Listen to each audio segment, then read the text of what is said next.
the life of Blessed Father Marie-Eugene of the Child Jesus. Let us go and see God. One day, a peasant man called Janu entered the home of a poor young couple and made this strange prediction. You will have 4 more children, among them a son who will be specially intelligent. He will become famous. He will travel and cross the seas. A piece of advice: do not hinder him in his plans. This was in Aveyron, France in the year 1888. Who was this child? What became of him? His father, Auguste Grialou, worked hard in the coal mines of the little industrial town of Luga to support his wife and 5 children. Marie, his mother, managed a little restaurant to help ends meet. They were a poor family but were closely united and lived their Christian faith. On December 2, 1894, they welcomed their 3rd child, a strong baby boy they named Henry. More than 1 year after, his mother started to worry because he was not walking yet. She brought him with her to the Marian shrine of Sagnac to ask Our Lady to make her son walk. While praying fervently for this intention, she saw little Henry taking his first steps in the aisle of the sanctuary. His mother knew he was the child who was predicted.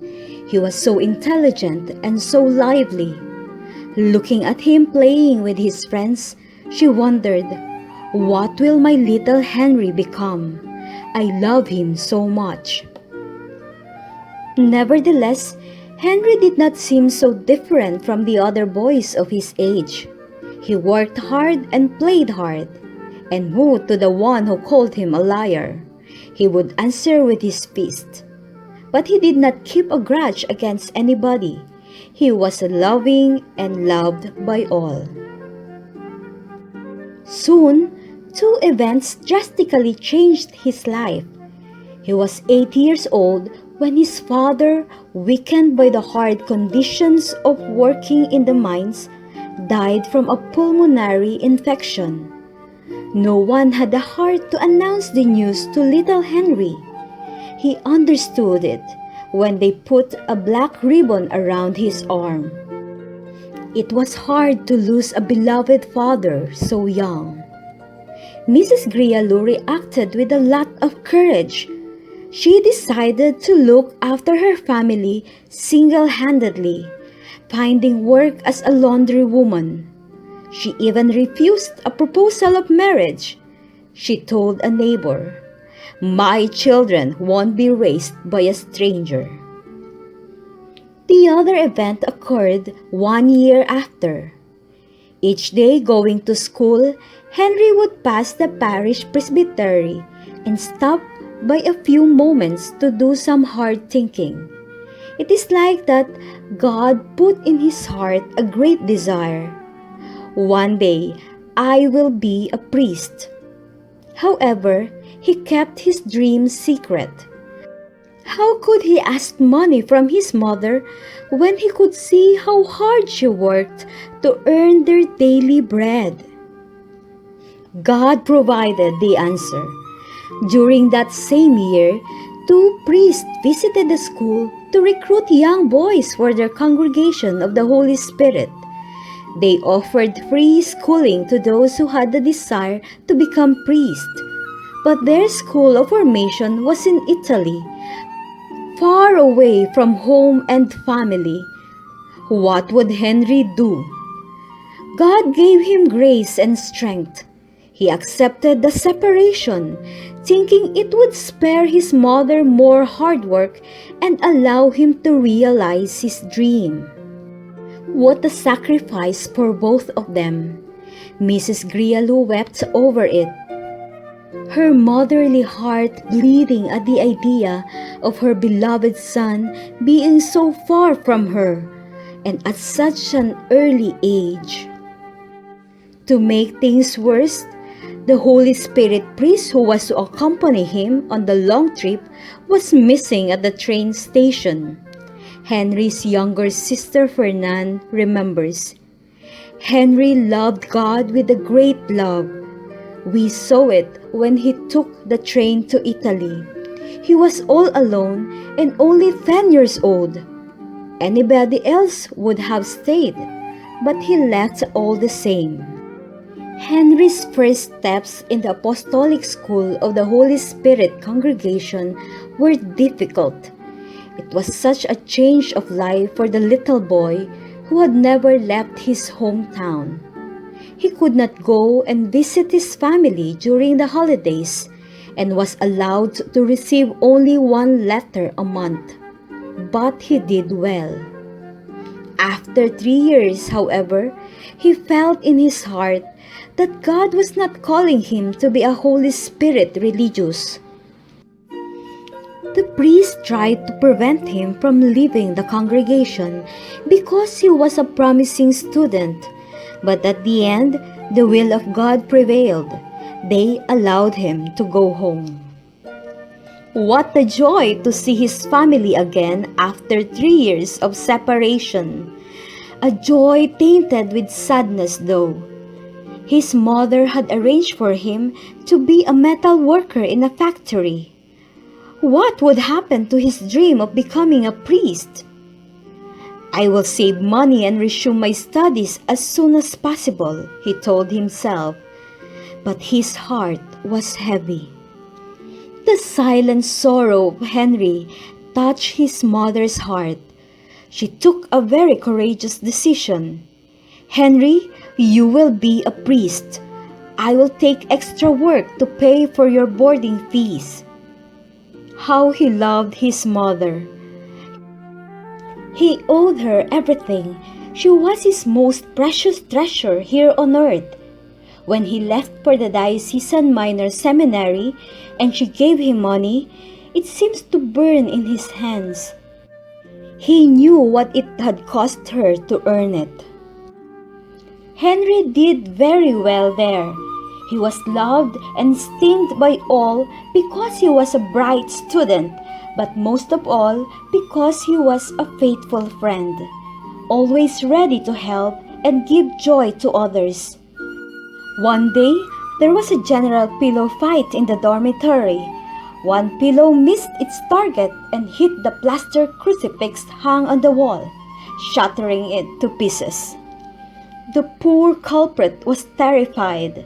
He could end up with a dismissal from the school. Henry felt partly responsible for it because he was appointed by the teachers to maintain good order in the dormitory. "We have to tell the truth to the superior," he told his frightened classmate, "whatever the consequences." The superior, seeing the act of courage and truthfulness of Henry, forgave them both. After graduating brilliantly, Henry could enter the major seminary. It was a deep joy for him when he wore the cassock for the first time. He entered wholeheartedly into the life of the seminary. It is there that he had the grace to know more Sister Therese of the Child Jesus, who was not yet declared a saint. His friendship with her influenced his whole life.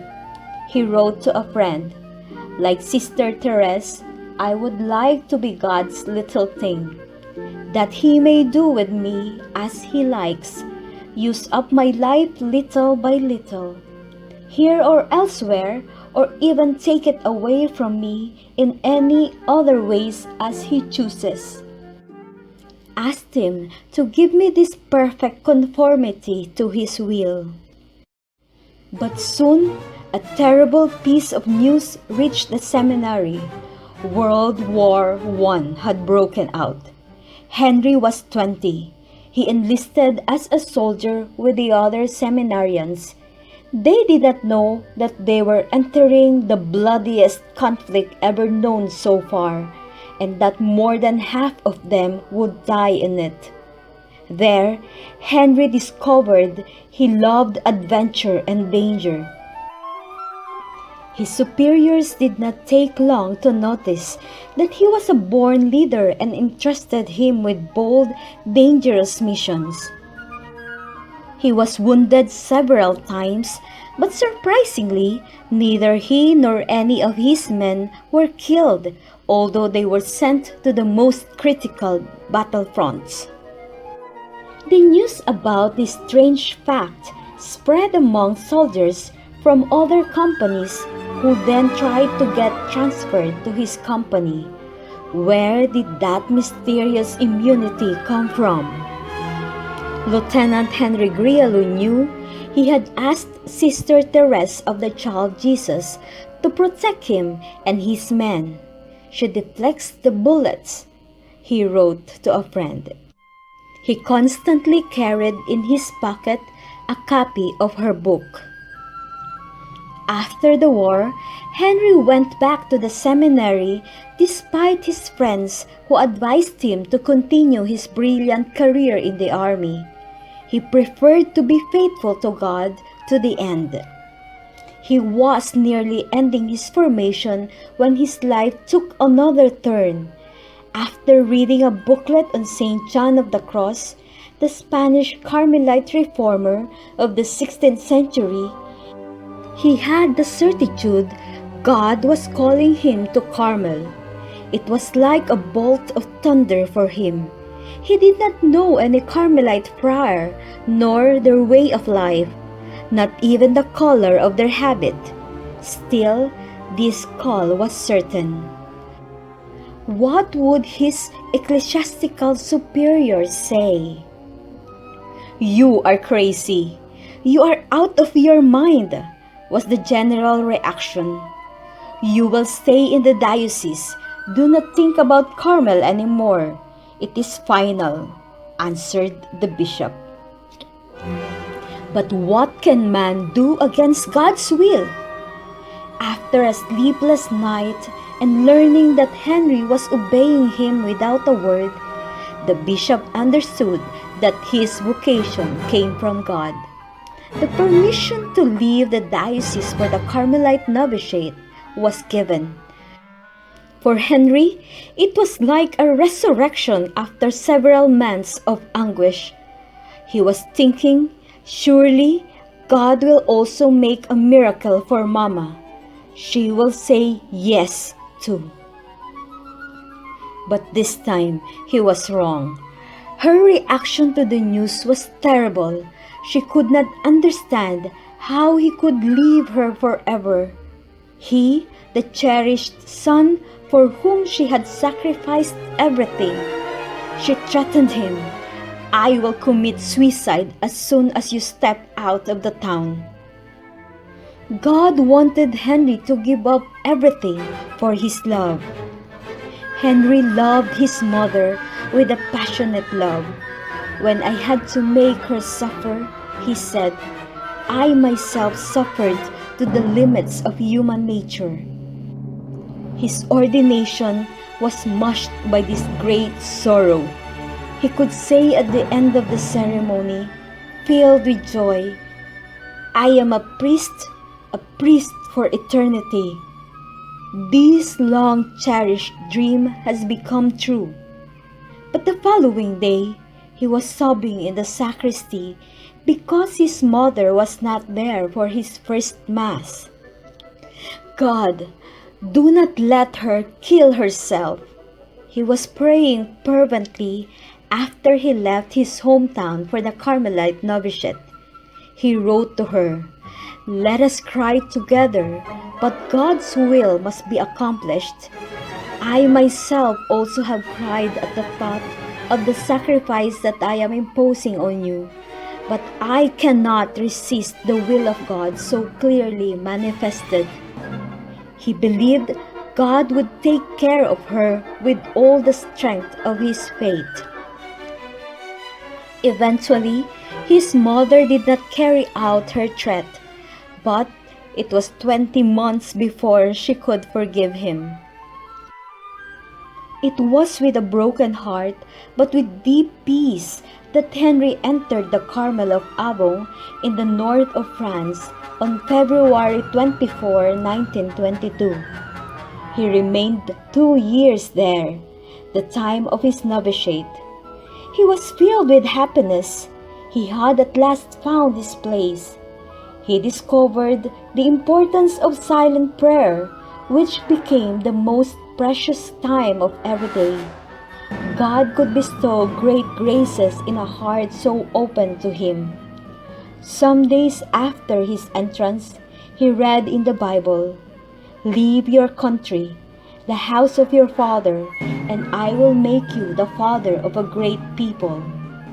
He was suddenly overwhelmed. These words were for him. He started to pray for his future spiritual children. The day of his vows, he took the name of Father Marie-Eugene of the Child Jesus. Then he was sent to a priory in Lille, an industrial town in northern France, to take care of the magazine of the order called Carmel. Thanks to him, the number of subscribers multiplied by 10. The doctrine of Carmel is a treasure, he was thinking, which teaches people how to become friends of God. We have to make it known to all. And so, he wrote and preached ceaselessly, inflaming the hearts and leading people to God. "This father is a true saint," wrote a Carmelite sister to her mother. "He is like an ardent flame." However, it was still not enough for Father Marie-Eugene. Looking at the world surrounding him, he could see so many people who were not touched by God's love because nobody had told them about it. The spirituality of Carmel is not only for religious or for pious people.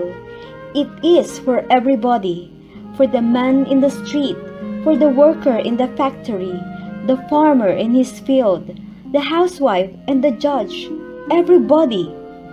How could he give God to them? But he had no answer to that question. And so he went on working with this passionate desire in his heart. Father Marie-Eugene was in the midst of his activities when he received the order to go to the south of France as prior and director of a remote school in the countryside, the minor seminary of the Carmelite called Piticastille. There were 10 students only. What a letdown after his fruitful apostolate in Lille. But he received the news of his nomination the eve of the Assumption. He considered it as coming from the Holy Virgin. He could not refuse. "The Holy Spirit has always contradicted my plans," he would say jokingly, and he always added, "but for the best." It was true indeed. That unexpected assignment was the beginning of a great adventure. Upon arrival, Father Marie-Eugene took to heart his new charge, taking care of all the needs of his young students with dedication and competence. Then, one day, 3 ladies came to see him. Seeing them from far, Father Marie-Eugene had an inner certitude. "It is they. The Holy Spirit has sent them to me. They are the helpers I have been waiting for." He did not know them, but he was sure of it. As they approached, he noticed they were young and from good families. He tried to hide his sandaled feet under his tunic. They were so elegant. The 3 friends were directresses of a famous school in Marseille, but they were not satisfied with their lives. They loved Carmel and were advised to meet Father Marie-Eugene, who could help them find their vocation.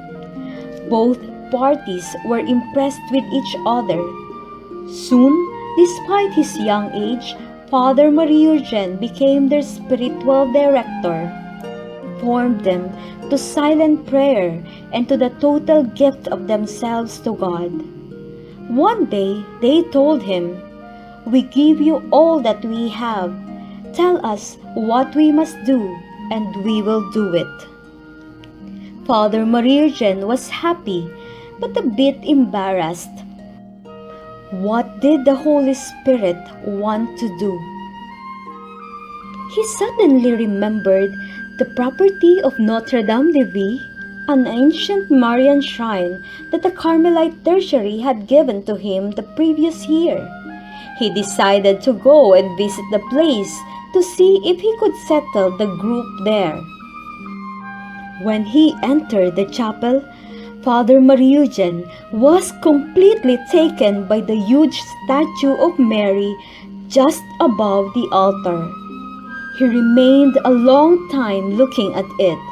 His companions felt something intense was happening between him and Notre-Dame-de-Vie.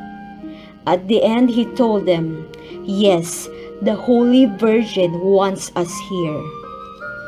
It was the beginning of Notre-Dame-de-Vie Institute.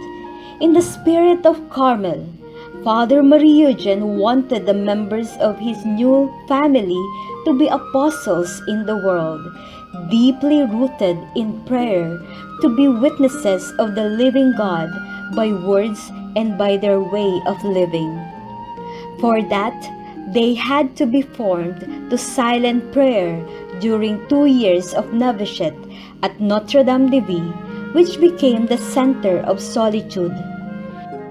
Then, after making their vows, they were sent to their different works with 2 hours of prayer a day and regular coming back to the center of solitude to recharge.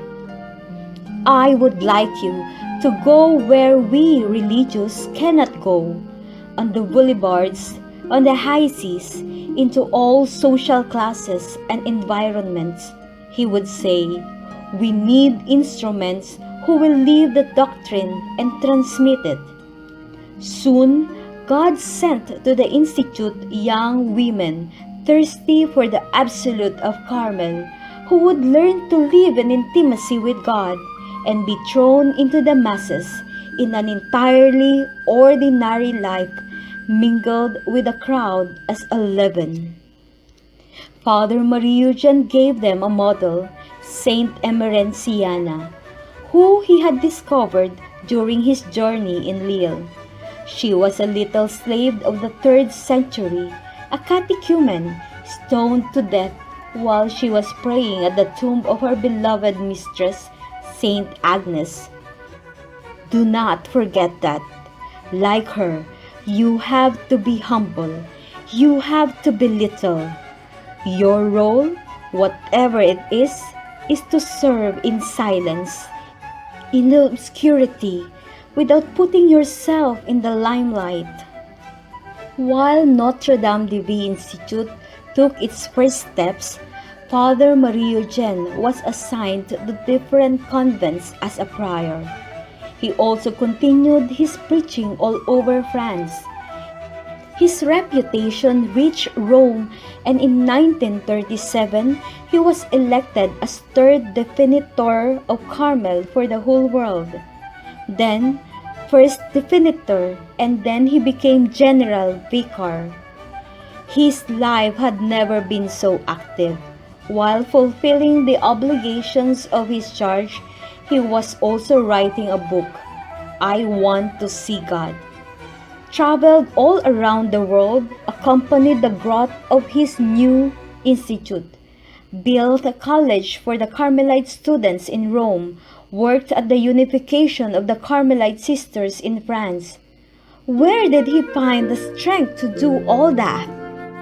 In his heart-to-heart encounters with God, it was there, in his daily 2 hours of prayer, that he drew up all his energy and his love. We must always be faithful to silent prayer. If we let ourselves be diverted from silent prayer, we lose everything. He was faithful all the more as he was overworked. World War II interrupted this long stay in Rome. He had to exchange his Carmelite habit for the uniform of a lieutenant. His company was assigned to the rear guard at the frontier between Italy and France, where, despite some skirmishes, no real battle was fought. To overcome the dangerous inactivity of the soldiers, he organized a soldiers' center with healthy entertainment, taking care of their material, moral, and spiritual needs. His wisdom made him the most trusted officer. "For me," said his aide-de-camp, "Grialu is like the good God." Among those men who, for the most part, had never been catechized, he radiated God's love. In December 1952, a certain Bishop Patrick Shanley, an American Carmelite, went to see Father Marie-Eugene in Rome with a heavy heart and a great hope. A heavy heart because he had just toured the USA to find a congregation that could help him in his prelature of Infanta, Quezon, Philippines, where he was the bishop. Everyone had refused him. The place was too remote, too poor, with no facilities. The bishop could not even vouch for financial resources. A great hope because he had heard of Father Marie-Eugene and his new institute. Maybe this time he would find what he had been looking for. Father Marie-Eugene, attentive to the promptings of the Holy Spirit, saw the finger of God in that proposal. "Where nobody wants to go, we will go," was his answer.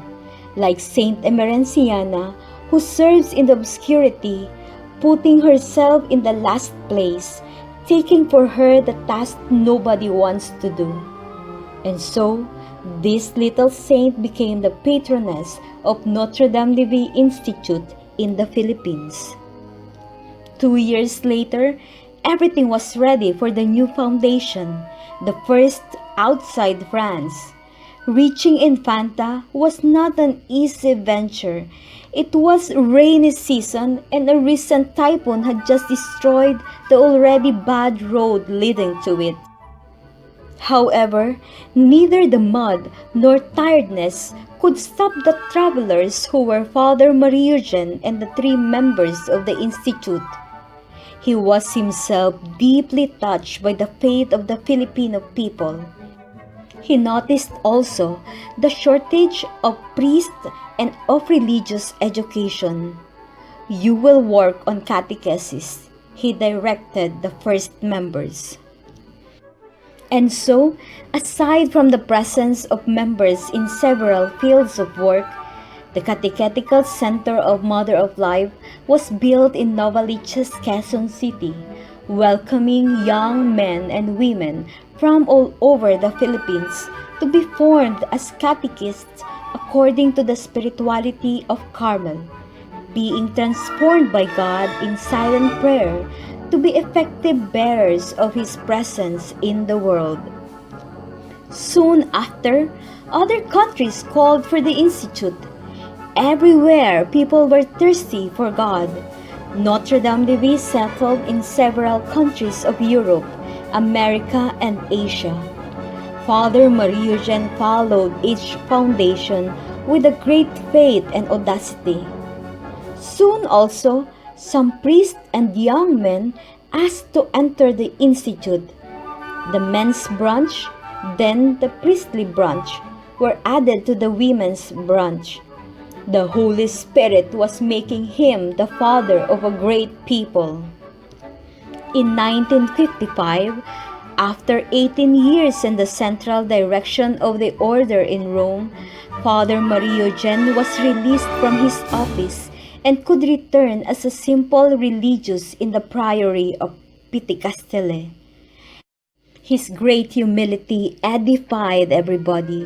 He could be seen serving in the refectory, doing the dishes, or sweeping the floor like any other monk, with joy and dedication.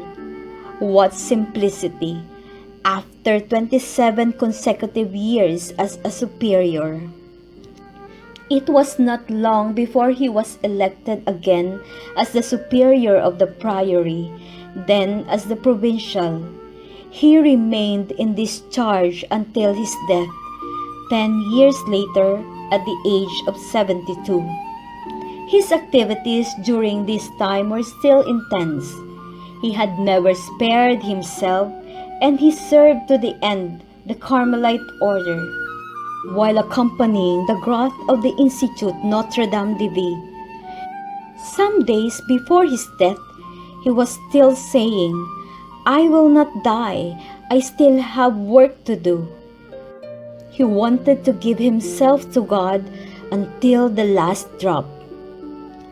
He entered into his agony, identified with that of Jesus during the Holy Week of 1967. One morning, he felt so weak that he wept. "Heroism is not what you think," he said to the members of Notre de Vie who were feeling sad and helpless. "Sanctity is the strength of God, the weakness of man." He also said, "I am a poor man.